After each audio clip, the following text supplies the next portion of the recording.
बसो प्रभु जी दया करो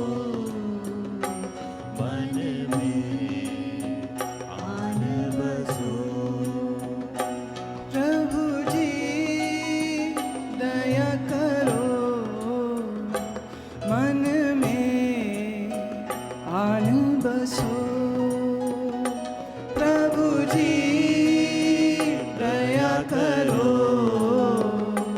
मन में आन बसो प्रभु जी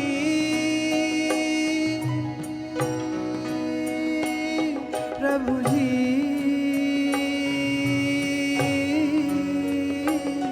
प्रभु जी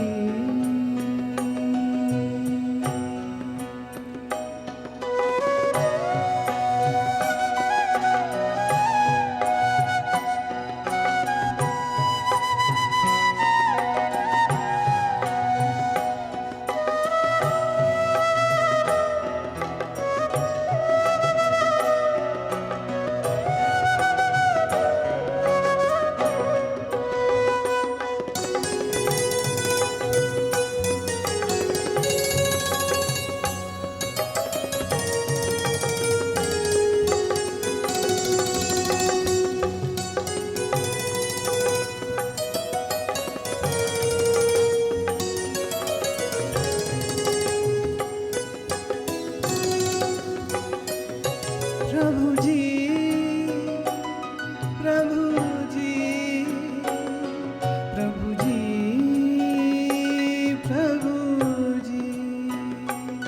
प्रभु जी प्रभु जी प्रभु जी प्रभु जी प्रभु जी दया करो मन में आन बसो प्रभु जी दया करो मन में आन बसो आन बसो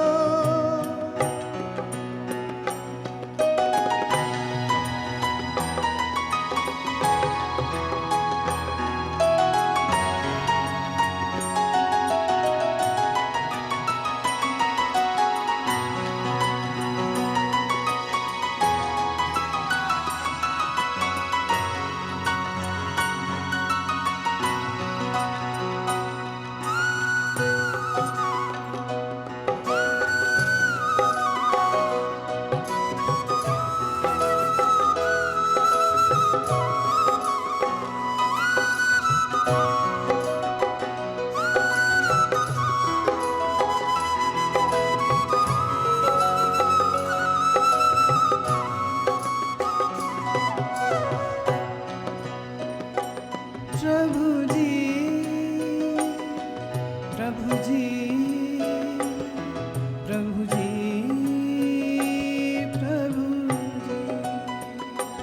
प्रभु जी प्रभु जी प्रभु जी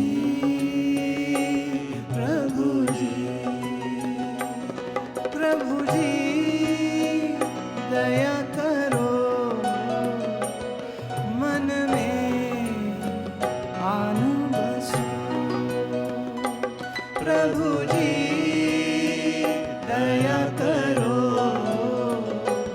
मन में आन बसो प्रभु जी दया करो मन में आन बसो प्रभु जी दया करो मन में आन बसो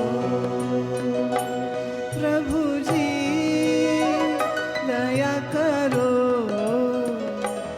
मन में आन बसो प्रभु जी दया करो मन में आन बसो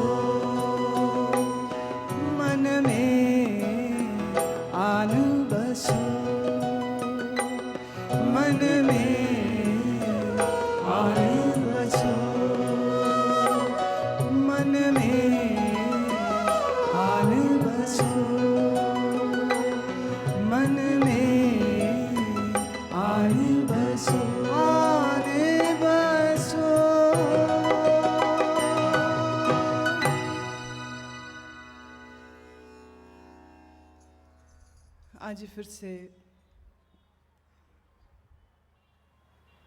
बाबा बुल्ले शाह की एक काफ़ी के आधार पर हम चर्चा करेंगे और साथ ही साथ आपके भेजे हुए पत्रों को भी लेंगे।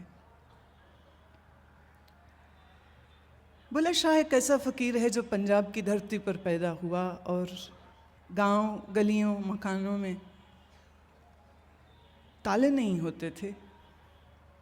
औरतें संग साथ बैठती थीं, बात करती थीं, चरखे काटती थीं और चरखे काटते हुए पर वह अपनी रोज़मर्रा की, घर की, मन की, दुख की, सुख की बातें कर लेती थीं।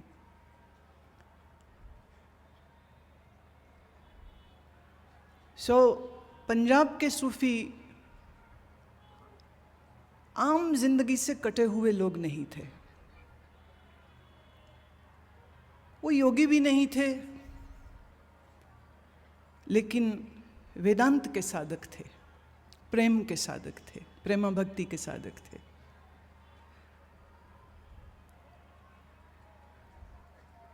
तो आम जिंदगी की घटनाओं को वो उदाहरण बना करके रब के रास्ते पर चलने के लिए उत्साह देने वाली बात किया करते थे। चरखे का उदाहरण बुल्ले शाह जी ने बहुत बार लिया है। चरखा मतलब शरीर, द ह्यूमन बॉडी, चरखा। और अब इस चरखे में सूत श्वासों का है, श्वास का। ये जो the breathing which is happening, it is involuntary action which can be made into a voluntary action। ये जो श्वास चल रही है, ये सूत है इस चरखे पर। अब मजे की बात है, देखिए चरखा घूमता है गोल, चरखे को घुमाने वाली हथी है। तो इस मानव शरीर में, इस शरीर के चरखे को चलाने वाली हथी हाइपोथैलेमस है, which is right inside the brain. मस्तिष्क के अंदर ये जो ग्रंथि है, इसको मैं हमेशा कहती हूँ ये कंप्यूटर का हेड है। ये सारी प्रोग्रामिंग वहीं से होती है। इस चरखे में जो श्वास चल रही है कहो, चलाई जा रही है कहो, ये दो अलग स्थितियां हैं। आम आदमी की श्वास चलती है, लेकिन प्राण विद्या का जो जानकार है वो श्वास को चलाता है। फर्क है, बहुत बड़ा फर्क है। अब इस चल रहे श्वास, ये जो सूत बुना जा रहा है, बुल्ले शाह जी कहते हैं इसी सूत पर, इन्हीं श्वासों पर तू परमात्मा के नाम को ले आ।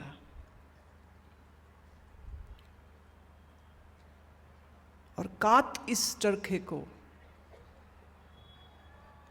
वाणी में आया है, अब कलु आयो रे एक नाम बोवो बोवो। कलयुग आ गया है, अब नाम के बीज डालो मन में। बुल्ले शाह जी कह रहे हैं नाम को अपनी श्वासों में ले आओ। सोचने की बात है, श्वासों में नाम ले आना तो बड़ी दूर की बात है। जब आप हाथ में माला लेख करके अपनी श्रद्धा आपकी जिस मंत्र में है, उस मंत्र को जब आप जपने लगते हो, तो आपकी अनुभूति तो ये है कि मन यहाँ वहाँ भागता रहता है, मन तो टिकता नहीं है। और ऐसी ऐसी बदतमीज बातों को उस समय पर सोचता है जिसका दूर दूर से कोई भी संबंध आपके भजन से, परमात्मा से होता ही नहीं है। लेकिन मन है कि बेलगाम घोड़े की तरह दौड़ रहा है और कुछ न कुछ सोच रहा है और कुछ न कुछ सोच रहा है।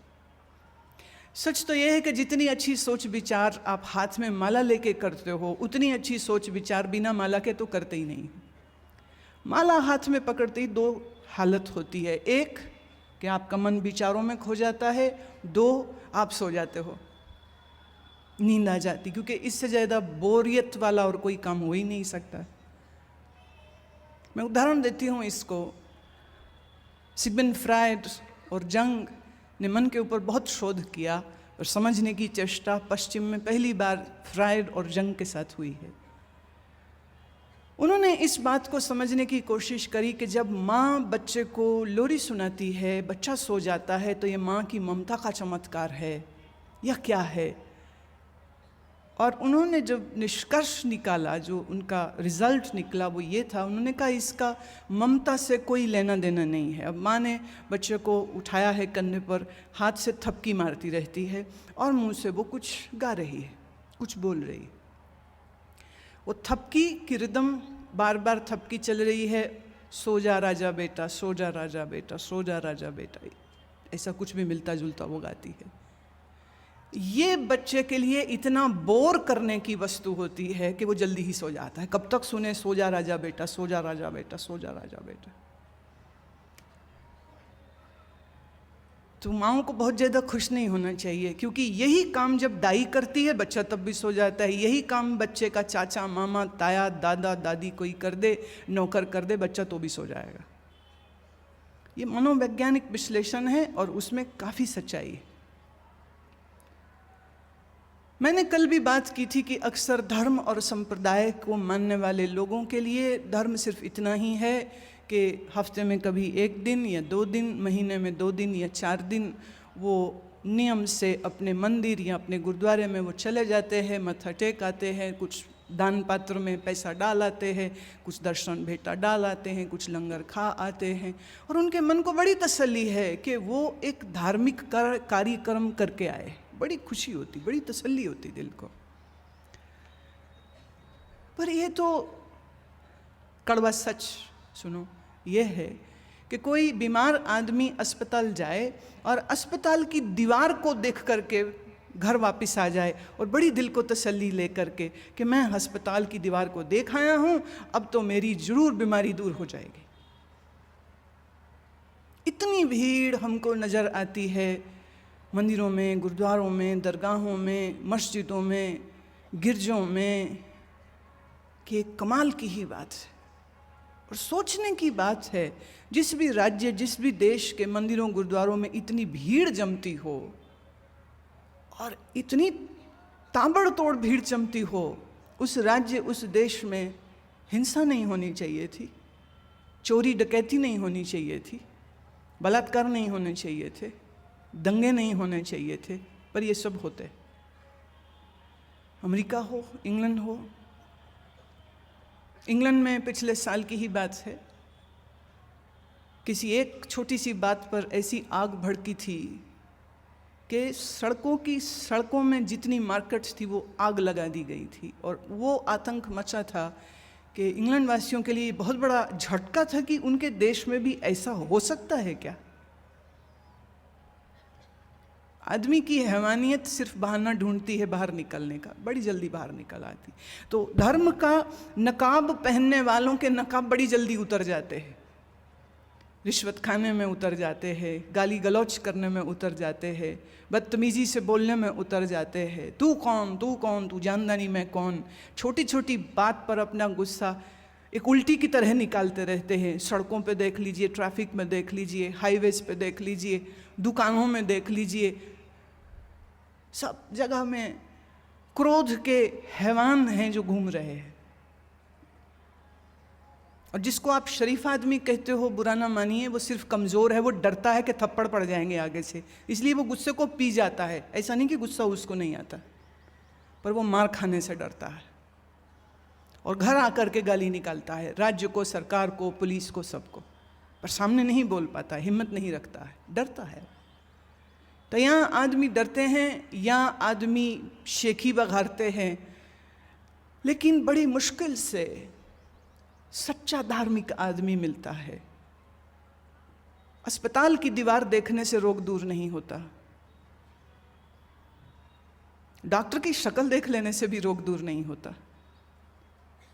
दवाई खरीद करके ले आओ लेकिन मुंह में डालो नहीं तो भी रोग दूर नहीं होता। दवा खानी पड़ती है और दवा के साथ परहेज भी करना पड़ता है। बुल्ले शाह जैसे फकीरों ने इस बात पर जोर दिया कि तू कुछ वक्त निकाल, एकांत में बैठ, अपने आप को समझ, अपने मन को समझ, अपनी भावनाओं को समझ, तेरा मन कहाँ जुड़ा है उसको समझ, तेरे मन ने कहाँ कहाँ ममता बनाई है उसको समझ। तेरे मन में गुस्सा क्यों आता है इसको भी समझ। तेरे मन में वासनाएं क्यों उठती हैं इसको भी समझ। तू क्यों बार बार फूट जाता है क्रोध में, तू क्यों नहीं अपने ऊपर नियंत्रण कर पाता इसको भी समझ। सच तो यह है कि हम लोगों के पास सबके लिए समय है, काम के लिए, परिवार के लिए, दोस्तों के लिए, क्लब के लिए, क्रिकेट मैच, फुटबॉल, हॉकी देखने के लिए, सिनेमा देखने के लिए, शॉपिंग करने के लिए, खाना बनाने और खाने के लिए, शिमला मसूरी अमेरिका घूमने के लिए। हमारे पास बहुत खुला वक्त है और बड़े शौक़ से हम अपने वक्त को, कीमती वक्त को इसमें खर्च करते हैं। लेकिन अगर मैं आपसे पूछूं, आप खुद अपने आप से मुलाकात के लिए वक्त कब निकालते हैं?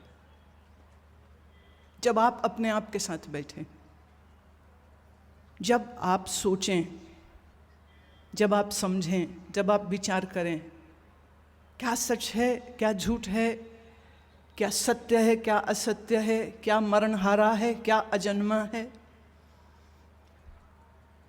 क्या हकीकत है, क्या सिर्फ एक शगुफा है, जिंदगी क्यों है, किस लिए है। कभी वक्त निकाल के अपने आप के साथ बैठना चाहिए। अब अपने आप के साथ बैठने की जो तरकीब ना आती हो तो बंदा बैठेगा कैसे? कोई कोई लोग बाणी पढ़ते हैं, बाणी विचार है, विचार है बाणी। विचार को समझने की ज़रूरत होती, विचार को पीने की ज़रूरत होती है, विचार को आत्मसात करने की ज़रूरत होती है। पर मैं देखती हूँ लोग गीता हो या गुरबाणी हो, उसको भी ऐसा पढ़ते हैं स्पीड से कि शुरू करने की भी जल्दी होती है और उनको ख़त्म करने की भी बड़ी जल्दी होती, स्वाद नहीं लेते उसका। एक च्युइंगम भी खाते हो ना, खाई होगी ज़रूर च्युइंगम तुमने कभी ना कभी। तो च्युइंगम पहले पहले मीठी होती है, फिर मिठास ख़त्म हो जाती है, पर लोग फिर भी चबाते रहते, बड़ा मज़ा आता रहता है उसमें। भैंस की तरह जुगाली करने में बड़ा आनंद आता है।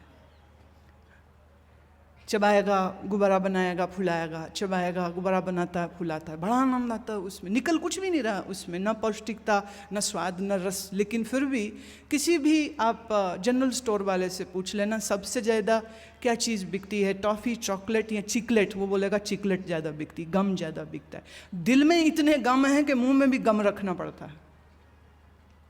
दिल के गम दूर करने नहीं आते हैं तो मुंह में गम रख करके कहते भूल जाओ, और मोनोटोनस इस एक्टिविटी में वो लगे रहते। बहुत लोग पाठ पढ़ते हैं, बहुत लोग कोई माला भी फेरते हैं, किसी मंत्र का जप भी करते हैं, लेकिन जप करते समय पर भी वो एक मोनोटोनस एक्टिविटी हो जाती है। एक ही शब्द को बार बार सिया राम सिया राम सिया राम सिया राम, ओम नमः शिवाय, ओम नमः शिवाय, ओम नमः शिवाय। थोड़ी ही देर में मन बोर हो जाता है। वो कहता है अच्छा चल बेटा तू मंत्र फेर, मैं घूम के आया दुनिया। और फिर यहाँ का ख्याल, वहाँ का ख्याल, इसका ख्याल, उसका ख्याल, बेमतलब के ख्याल, और बहुत सारे काम याद आ जाते, ये करना था, वो करना था। तो थोड़ी ही देर में ऊब जाता है, खिंच आती है, माला छोड़ देता है, काम में लग जाता है, और फिर सोचता है कि ये बड़ा मुश्किल काम है, ये बड़ा मुश्किल काम है। कई लोग और भी बड़े समझदार हैं, वो किराए के बंदों से अपना पाठ करवा लेते हैं, किराए के बंदों से माला करा लेते, ले भाई तू इतने पैसे ले ले, मेरे लिए इतना जप कर दे। ये भी बड़ा रोज़गार है, बड़ा रोज़गार है ये भी। कई लोगों की तो ज़िंदगी इसी पे चल रही है। वो बैठ के किसी के लिए पाठ करते हैं, वो बैठ के किसी के लिए अखंड पाठ कर रहे हैं, वो बैठ के किसी के लिए मंत्र जप कर रहे हैं, और वो कहते 40 दिन के बाद चलिए पूरा हो जाएगा, आके प्रसाद ले जाना। ये इतना टाइम कहाँ है, हम कहाँ से आएंगे? तो कोई बात नहीं, कुरियर में प्रसाद भेज देंगे। अपनी अपनी आस्था के अनुसार, अपने अपने धर्म की आस्था से वो लोग बैंक से डायरेक्ट पेमेंट करा दी, वेबसाइट ऑनलाइन पेमेंट करा दी, इस दिन मेरे नाम की पूजा हो जाए, इस दिन मेरे नाम का पाठ हो जाए, और जवाब में कुरियर में प्रसाद पहुंच जाते हैं। तुम लोगों का धर्म तो ऐसा बढ़िया हाईटेक हो चुका है, क्या ही कहने। पर याद रहे, ये मैकेनिकल करने की वस्तु नहीं है, ये मन की वस्तु है, मन से निकलने वाली वस्तु है, मन के लिए है। लेकिन मुश्किल ये है कि मनुष्य दिखता है पर मनुष्य होता नहीं है। आपने सुना 84 लाख योनियों के बाद मनुष्य जन्म मिलती। कई लोग पूछते हैं 84 लाख, एक्चुअली तो स्पीशीज़ तो माइक्रोब्स, माइक्रो ऑर्गेनिजम्स, पैथोजेंस, अगर हम इन सबको गिनने लग जाएं तो 84 लाख तो बहुत छोटी फिगर दिखती है। वो कह रहे 84 लाख के बाद इंसान बनता है। मैं आपसे कहती हूँ दूसरे जीव जंतुओं और स्पीशीज़ में जाने की ज़रूरत नहीं। इंसान की शक्ल में भी इंसान नहीं मिलते हैं। आपने क्या बात कर दी कि इंसान ज़्यादा हो गए। इंसान दिखते हैं, 2 आँख, 2 कान, नाक, मुंह, 2 हाथ, 2 पैर, 1 सिर, रीढ़ की हड्डी सीधी, पैरों के ऊपर सीधे खड़ा है, देखने में इंसान है, लेकिन अंदर उसके अभी भी कुत्ता है, लोभ का, लालच का। अभी भी उसके अंदर गधा है, बेअक्ली, बेवकूफ़ी, बेहोशी का। अभी भी उसके अंदर हाथी है, मदमस्ती, मान, अभिमान का। इंसान कहाँ पर है? गोया कि मिलते हैं हमको इंसान की शक्ल में हजारों, पर आँख तरस गई एक सच्चे इंसान को देखने के लिए। कहाँ मिलते हैं आपको इंसान? कहाँ? खाओ, पियो, भोग करो, पदार्थ में डूबे रहो। किसको फिक्र है इस बात की कि ये मानव जीवन का दुरुपयोग है? बाबा बुल्ले शाह जी कहते हैं तेरा मानव शरीर वो चरखा है, इसमें असल कमाई कर, चरखे को काट, काटने में ध्यान दे। काटना क्या है? कहाँ इन श्वासों में नाम आ जाए, परमेश्वर का नाम आ जाए। शुरू होगा वाणी से, शुरू होगा वाणी से, जीभ से, बोलने से, लेकिन धीरे धीरे जैसे जैसे अंदर वैराग्य गहरा होता जाएगा, जैसे जैसे अंदर विवेक बढ़ता जाएगा, वैसे वैसे ये नाम अनामी स्वरूप में बदलने लग जाएगा। वैसे वैसे उस शब्द की जो गूंज है, उस शब्द की जो चमकार है, उस शब्द की जो ध्वनि है, उस ध्वनि में मन टिकने लग जाएगा। और जितना जितना उस ध्वनि में मन टिकने लग जाएगा, उतना उतना बाहर संसार बिसरता चला जाएगा। अभी तुम जब बैठते हो, सही तरीका नहीं तुमने सीखा, सही तरीका नहीं जानते हो कि बैठते कैसे है, सही तरीके से मंत्र कैसे करते हैं ये तुमने सीखा नहीं, जाना नहीं, वैराग्य नहीं है, विवेक भी नहीं है। इसलिए जब बैठते हो तो अपने ही मंत्र से ऊब जाते हो। मंत्र छोड़ने की इच्छा होती, कुछ और करने की इच्छा होती। लोग कई बार कहते हैं कि जितना मन एक पिक्चर देखने में लगता है, भजन करने में उतना मन नहीं लगता है। बोरियत होती है, घबराहट होती है, जल्दी खत्म हो जाए, इसलिए बड़ी स्पीड में पढ़ लेते हैं। क्यों?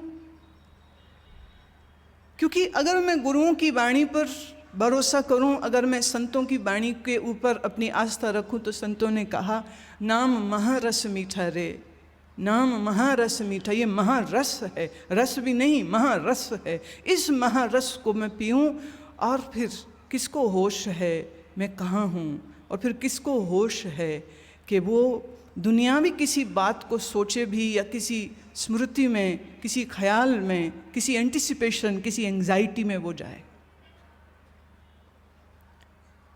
मैंने सुना एक बार एक वैद्य ने एक रोगी को, जिसकी याददाश्त बड़ी कमज़ोर पड़ रही थी, वैद्य ने नुस्खा दिया कि आप रोज के कोई 10 बादाम दूध में डालकर, दूध में उबालकर पिया करें, आपकी याददाश्त बड़ी अच्छी हो जाएगी। 3-4 महीने बाद मरीज फिर आया। वैद्य कहते क्या हालचाल है, स्मृति कैसी है अब आपकी? कह रहे कैसी क्या, वैसी की वैसी। कह रहे अच्छा कुछ मुझे ये बताइए, आपने बराबर जो नुस्खा मैंने बताया वो इस्तेमाल किया? बोले बिल्कुल किया। तो कह रहे फिर कितने बादाम पी गए? बोले कितने, क्या 20 खरीदे थे, वही नहीं ख़त्म हुए अभी तक। बोले क्या मतलब? बोले 20 बादाम डालता हूँ, दूध में उबालता हूँ, छानता हूँ, पी जाता हूँ, बादाम वैसे के वैसे। उसने बादाम तोड़े नहीं, गिरी निकाली नहीं, गिरी कुटी नहीं, छिलके समेत बादाम क्या असर देंगे अब? याद रखना, शब्द जो आपको किसी भी मंत्र में दिखाई देते हैं वो उसके बाहर का खोल है, वो बाहर का छिलका है, उसके अंदर एक गिरी होती है जिसको निकालने की विद्या किसी जानकार से सीखनी पड़ती है, और उसी जानकार को हम गुरु कहते हैं, जो जानता है कि उस शब्द के, उस मंत्र के अंदर क्या है और उस असर को, उस रस को उसमें से बाहर कैसे निकालना है।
मूर्ति गुरुमा द्वारा प्रेम, ज्ञान और ध्यान का अनुपम संग्रह। मंत्र जाप, ध्यान, भजन, प्रवचन, गुरुबानी, पुस्तकें।